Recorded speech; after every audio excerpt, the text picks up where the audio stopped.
اللہم صلی علی سیدنا محمد وعلی آل سیدنا محمد وبارک وسلم۔ شروع اللہ کے نام سے جو بڑا مہربان اور نہایت رحم کرنے والا ہے۔ امید کرتے ہیں کہ ہمارے تمام بہن بھائی خیر و عافیت سے ہوں گے۔ میری طرف سے تمام بہن بھائیوں کو السلام علیکم ورحمۃ اللہ وبرکاتہ۔ آج ایک نئے وظیفے کے ساتھ آپ کی خدمت میں حاضر ہیں۔ تو آج کا وظیفہ جو ہے وہ بہت ہی مجرب وظیفہ ہے۔ ذی قعدہ کا یہ مہینہ ہے، بڑا بابرکت مہینہ ہے۔ تو اللہ تعالیٰ نے زندگی اگر انسان کو دی ہے اور زندگی میں اگر سکون ہو، صحت ہو، تندرستی ہو، تو سب سے پہلے تو آپ اللہ کا شکر ادا کریں اور اس کے بعد اللہ کی اس نعمت پر شکر گزار ہوں کہ اس نے آپ کو صحت دی ہے، تندرستی دی ہے، زندگی میں سکون دیا ہے۔ تو اگر آپ کو زندگی میں صحت ملی ہے، تندرستی ملی ہے، سکون ملا ہے اور اللہ تعالیٰ نے آپ کی وہ اچھی زندگی دے رکھی ہے، تو اللہ کی نعمتوں کے ساتھ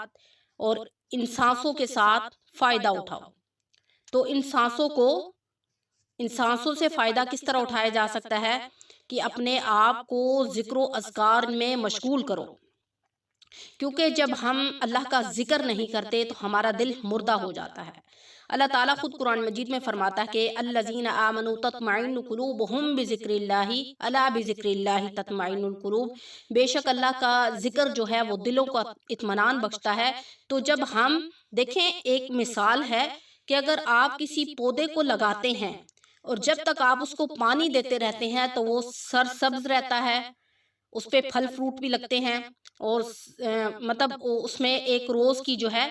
وہ تر و تازہ رہتا ہے، اس میں پتے بھی اگتے ہیں، وہ خوبصورت لگتا ہے۔ تو اسی طرح جب آپ روز کی بنیاد پر ذکر و اذکار کرتے ہیں تو آپ کا دل زندہ رہتا ہے۔ تو دل کو زندہ رکھنے کے لیے ہمیں ذکر کرنا بہت ضروری ہے، کیونکہ جس طرح ہم پودے کو پانی دینا چھوڑ دیتے ہیں تو وہ مرجھا جاتا ہے، سوکھ جاتا ہے، ختم ہو جاتا ہے۔ تو اسی طرح اگر ہم ذکر کے ذریعے اپنے دل کو زندہ نہیں کرتے تو ہمارا دل جو ہے وہ مردہ ہو جاتا ہے۔ مردہ ہونے کے بعد اس کے بعد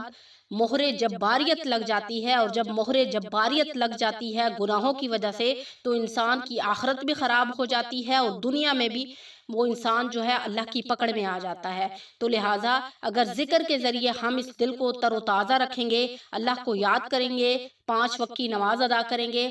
اور قرآن مجید کی تلاوت کریں گے، تو آپ یقین مانیں کہ اس ذکر کے ذریعے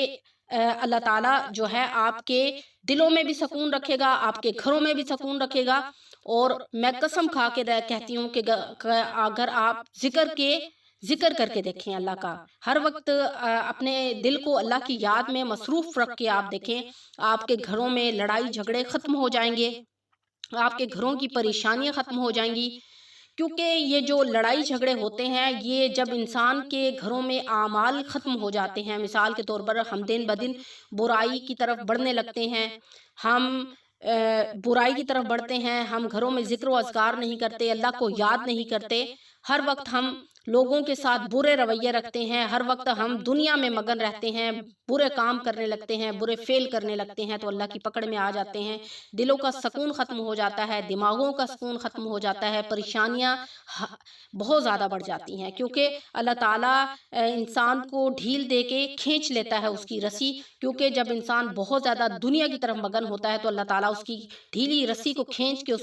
اس کے ضمیر کو جگانے کی کوشش کرتے ہیں کہ شاید میرا بندہ راہ ہدایت پر آ جائے اور وہ ذکر و اذکار کرے اور آخرت کے ساتھ، دنیا کے ساتھ آخرت کی بھی تیاری کرے۔ تو اس لیے میرے بہن بھائیوں، آپ سے درخواست ہے کہ آپ ذکر و اذکار کے ذریعے اپنے گھروں میں تمام مسئلوں کو ختم کر دیں، یعنی آپ ذکر و اذکار کریں گے، اپنے اعمال کو درست رکھیں گے، 5 وقت کی نماز ادا کریں گے، آپ کے گھروں کے لڑائی جھگڑے ختم ہو جائیں گے، آپ کی پریشانیاں ختم ہو جائیں گی۔ پریشانیاں اس وقت آتی ہیں جب انسان بالکل اللہ سے غافل ہو جاتا ہے، دنیا میں مگن ہو جاتا ہے، اس کے افعال جو ہے وہ بد ہو جاتے ہیں، جس کی وجہ سے وہ اللہ کی پکڑ میں آتا ہے اور پریشانیوں میں گھیرا جاتا ہے۔ آپ کبھی اللہ کو یاد کر کے دیکھیں، آپ کتنی پریشانیوں سے بچ جائیں گے۔ ایک تو جب آپ کا دل اور آپ کی زبان اللہ کے ذکر میں مشغول ہو جائے گی تو آپ کا جو ہے آپ برے کاموں سے بچیں گے۔ آپ کا جو وقت آپ دوسروں کی برائیاں کرنے میں لگاتے ہیں، وہی اگر آپ اللہ کی یاد میں لگائیں گے تو آپ یقین مانیں کہ ایک تو آپ گناہ کم ہو جائیں گے، دوسرا آپ آپ کو آپ کی آخرت بھی سنور جائے گی۔ تو لہٰذا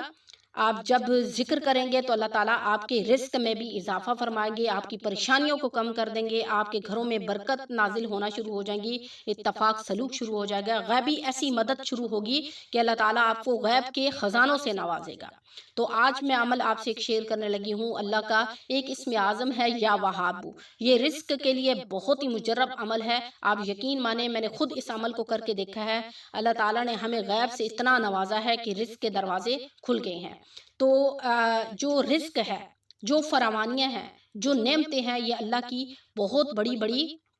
نعمتیں ہیں۔ یعنی اللہ اگر کسی کو رزق دیتا ہے تو یہ بہت بڑی نعمت ہے، کوئی بھی آسائشوں سے نوازتا ہے تو یہ اللہ کی بہت بڑی نعمتیں ہیں۔ تو اللہ کا شکر ادا کریں، آپ یقین مانیں کہ جتنا آپ اللہ کا شکر ادا کریں گے اتنا ہی اللہ تعالیٰ آپ سے خوش ہوں گے اور آپ کو اور نوازیں گے۔ کوشش کریں کہ اگر آپ کے پاس استطاعت سے بڑھ کے ہے تو ان لوگوں کی ہیلپ کریں جو لوگ مستحق ہیں، جو لوگ